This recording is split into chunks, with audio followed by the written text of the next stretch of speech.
Go.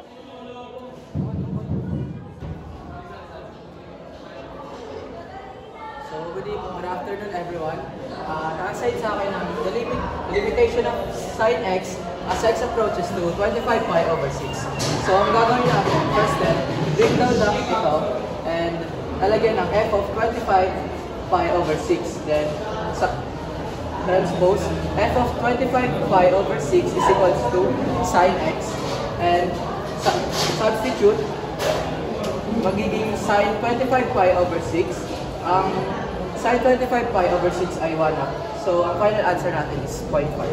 For number 11, the limitation of cosine 2x minus 1 as x approaches to 7 pi over 2. Ganun lang ulit, bring down, then equals to f over 7 pi over 2. The next step, f of 7 pi over 2 equals cosine 2x minus 1, substitute, equals cosine 2 multiplied by 7 pi over 2 minus 1. So, ang